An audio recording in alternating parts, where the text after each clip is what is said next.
see how long that lasts. Good evening, everyone. So President Trump was spotted at Walter Reed, where he underwent his annual physical.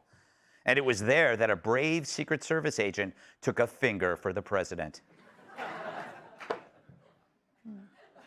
Some sad news. The man who founded 7-Eleven in Japan has died at the age of 93. Funeral arrangements have yet to be made, but for now, his body will be slowly rotating on a hot dog machine. Harvard researchers have created an artificial vagina on a chip. What? Yeah. Scientists are calling it the worst snack ever. Look it up. Lionsgate just dropped a first look at Mel Gibson's The Resurrection of the Christ. The original title was, I Know What You Did Last Supper. And if you've already seen it, do not tell me the ending. No spoilers. Scientists discovered a fish that escapes danger by swimming up a manta ray's butthole. In a related story, you'll never guess who is getting surgery to look like a manta ray.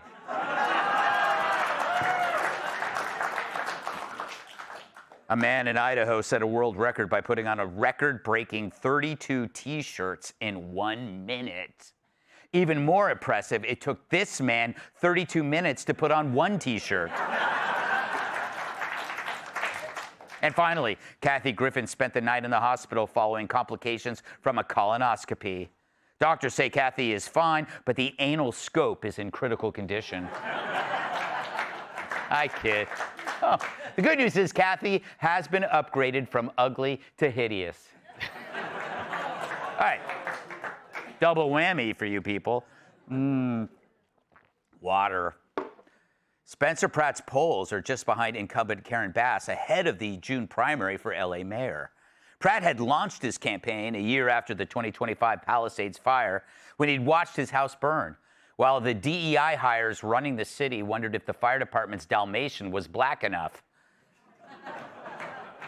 The former reality star promises daily street cleaning, care for drug addicts, and wildfire prep, a platform Dems call fascist. Yet most normal people call, why the hell aren't you doing this already? But Drew Carey called him unqualified, saying, quote, anyone who votes for Spencer Pratt for mayor of LA needs to get their head out of their ass. I understand being angry, unsatisfied, but at least get behind someone competent this guy already. Fair enough. We would love to have qualified people running for mayor of LA. If you know of one, tell him or her to come on down, Mr. Game Show host. Because that would put a real smile on the face of residents, not like the free dentures Bass wants them to buy for meth heads. But Drew's opinion is an easy one to have, especially when you live far away from blocks where the price is right means a good deal on crack. And it's a clueless one as well. Why is Pratt surging? It's not in spite of a lack of qualifications. It's because of a lack of qualifications. Because in government, so-called qualifications exist to support terrible ideas that make things worse. It's the only vocation where the longer your resume, the more likely you are to be a nitwit.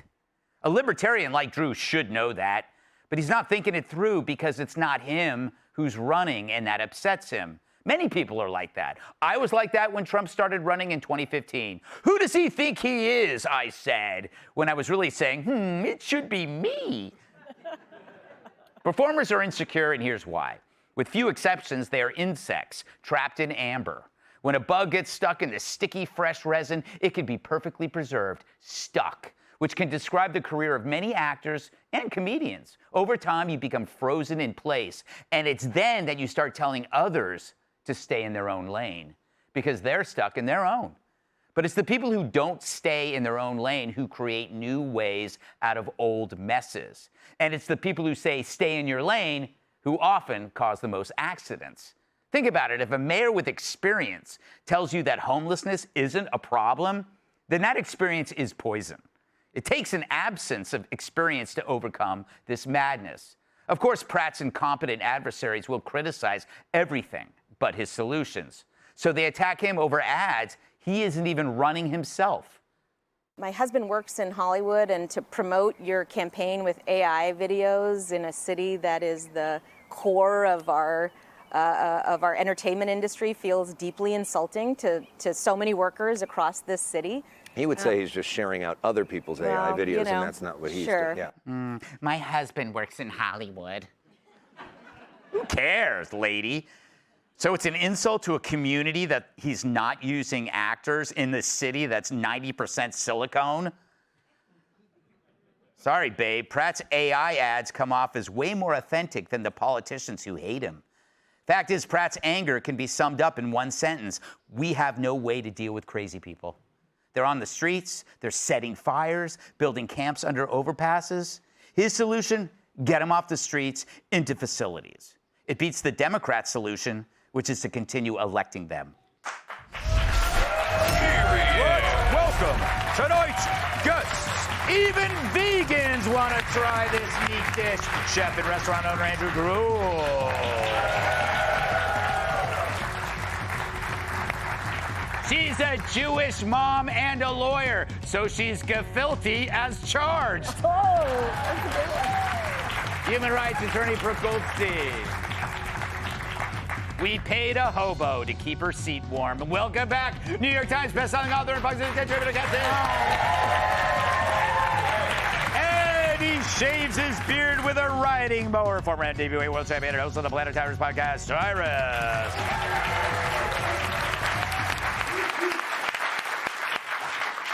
Andrew, obviously you live and work in Southern California, so you have a lot to gain from Spencer Pratt winning and a lot to lose if he loses. What do you make of people like Drew Carey who are just focusing on, oh, he's a former reality star, he has no experience? Well, it's lazy, first and foremost, right? That seems to be the common theme of all the insults, like, oh, former reality star, and then they try and tie him to Trump. Look, Drew Carey and The Price is Right. They've spent the last 50 years wildly clapping for people's financial illiteracy, right? Come on down. Come on down. Have you seen the Supreme Showdown or the Showcase Showdown, whatever it is? I lost a lot of money there. But this is actually emblematic of so much more than just his insults about Spencer. This is Los Angeles. You have people like Drew Carey who have absolutely no idea how this city should be run. We look at the metrics upon which Los Angeles is judged, and they're failing on every single measure, right? And I'll use a restaurant analogy here. You know, there was a story in Los Angeles where there was a restaurant that was actually, it was the nicest restaurant. It was like a $10 million restaurant. There were multiple restaurants. Everything was the nicest, from the plates to the glasses to the bathrooms. They actually wiped your butt for you. No. Great, yeah. I'll give you the address after the show. And even the food was served on like $1,000 plates. And there's many restaurants like this in Los Angeles. Guess what happened? They were microwaving the food. It was boil in a bag, microwavable food. But the restaurant was great. And this is the type of restaurant that Drew Carey and his ilk, his hollow ilk, would go to. But then 5 blocks down, you've got a restaurant serving prime steak, serving the best food. It just happens to be in a shantytown dive experience, right? Spencer Pratt is the good restaurant with the good steak that's a little bit less, manicured on the outside. Right. And Drew Carey and all of his elite leftists, they want to go to the fancy restaurant where there's horrible food there. And they continue to perpetuate this scenario where we're only being force-fed this junk food in a really nice, materialistic environment. And when he said that Spencer Pratt doesn't have a moral North Star, they're hollow. They're this hollow restaurant. Do you want the good food or do you want the microwaved food? Interesting analogy from the chef. Huh. I want to apologize to all the bulimics out there. Sometimes our guests just don't care. Brooke, great to see you. Okay, so Pratt was on The Hills. I never watched it, but I mean, when I think I made a little appearance on that show once. Really? They were filming in New York. I was in Oh, were you in the back there? background, art gallery. Something. Yeah. If I knew he was running for mayor. Wow. It would have been. It would have made friends. It would have been Brooke Pratt, which is a really weird. Brooke Pratt. good. What? No, you don't like it? No, Brooke Pratt Brookie? sounds a bit weird. But Karen Bass, she was a commie going to Cuba at the same age or around the same age. So why aren't we focusing on that? Yeah. Well, first of all, they are so panicked. The Democrats Yeah. are so panicked. And, you always say when you cannot refute someone on the facts, you resort to insults, and that's what they're doing, throwing That's what I do. insult after insult. They're, he's not experienced. Who cares? We don't want these so-called experts who are, peddling all this, communist utopian vision of what LA, of what California should be, and what does it result in? Crime and more crime and taxes and higher taxes. And what I love, though, is they're attacking his ad that is so visceral, going out in like a hazmat suit, right? Cleaning the street. He is showing us what government is supposed to do, not dictate to us what kind of cars we're supposed to drive or how many genders we're supposed to have. The government is supposed to make the streets clean, period. It is so simple. It is so beautiful. When I heard he was running, I was like, what? No way. But now I am 100% Pratt. I wish I could vote in California. I can't. I think he's going to win, and You he still should can. win. Yeah. Actually. It can be arranged. Yeah, you have to die first. Kat, welcome back. Thank Great you. to see you. Thank you, guys. Thank you. You know, while you were gone, Sherrod Small was on, a terrible person, just an awful person.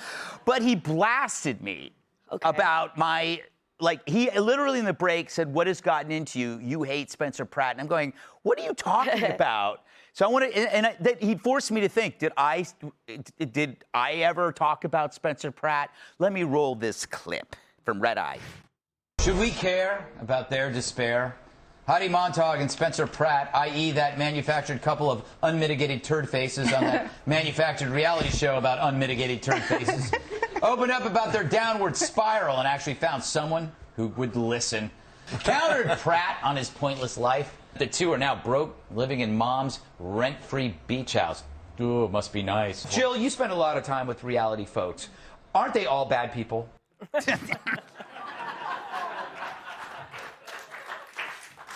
Kat, people can change.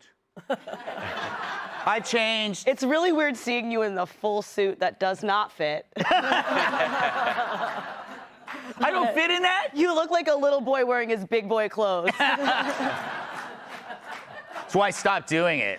I mean, look at that. I don't know. Yeah, I guess. Like, it's just, it looks like there's a lot more shoulder pads. It looks like you're trying to pretend you're jacked. No, I was pretending to be a host of a TV show. Yeah, it was like you're supposed to take the hanger off before you put it on. What do you make of Pratt's rise? Were you a Hills fan? We didn't have cable. Yeah. I was still in high school at the time this was airing, and I didn't have cable, so I actually didn't watch this one. I do know that I think he was like the bad guy on the show. And yet I feel like Drew Carey saying he has no soul, like that's a little bit aggro. Yeah. You know what I mean? Like you don't have to be a fan to understand how what he's saying could connect with people who live in LA. They see this stuff and they might even not even agree with him to say, okay, but what's being done in LA for so long is not working. And this is somebody who isn't just talking about the problems, but has been a victim of some of the exact problems that people have gone through. So he has this experience, maybe not in running a government, but in being a victim of what bad management in a government can do. So that's the experience that draws people to him. That is a good point. A victim can become a leader. I seem to remember the great Billy Jack. I don't know who that is. Billy, am I going to get canceled? No. Okay. No, you're good. All right, thank you. I never know. For a lot of our times. Okay. You don't remember Billy Jack? One tin soldier rides away. Yes. Go ahead and hate your neighbor. Go ahead and hate your friend. So far, I don't like it. Maybe not as much as you do, but. All right. But what's funny is and he's being attacked across the nation from Democrats everywhere. Yeah. Maybe if he had a Nazi tattoo on his chest, I'd like him a little better. It's funny what they decide is qualifying and unqualifying. It's almost a laughable ignorance, but they're serious. Yeah. Their hit on him is that he is trying to right the wrong that literally fell on his doorstep. If they would have kept the water in the reservoir, if maybe he didn't go to Africa for the week, he wouldn't have ran at all. You inspired him. This is like, and they're in Hollywood. They should know this story better than anything. Every hero, some villain has to do something to him. Yeah. You know, every Clint Eastwood Western, somebody wronged him, murdered his family, and then he shot him. In this case, he's just trying to fix it. But it's funny how they attack him. You had AOC this weekend. She was doing a speech and talking about how this is the last of the Confederacy, the Trump administration, all these. And the whole time she's going, as I was sitting there going, I'm sorry, wasn't the Confederate president a Democrat? Like, facts mean nothing to them. Yeah. They just say things, and they're going to keep saying things so they can get something on them, even though they will not clean up their own yard. You had Bernie Sanders shaking hands with a Nazi who kept it close to his chest. No one's crying about that. Yeah. Like one Democrat was like, this isn't right, but they are all in line to attack him because what he represents is a contagion. What if other people in other states that have been wrong decided to, I'm going to do something about it. So that's why they need him to stop, because he's going to, even if he doesn't win, which is crazy why you would want Bass back, but even if he doesn't win, he's going to inspire people all over the country, be like, you know what, I've had enough of this. Him not winning might be the best thing that happens to America in terms of everyday people going, enough of this. Yeah. That's why he's so dangerous, because he speaks directly to the people. He's not the He actually has a foot in the game. Yeah. He's not just hyperbolically saying things. He knows what a fire is. There you go. All right. Be sure to like and subscribe for all the Fox News latest on YouTube, and catch full shows streaming now on Fox One.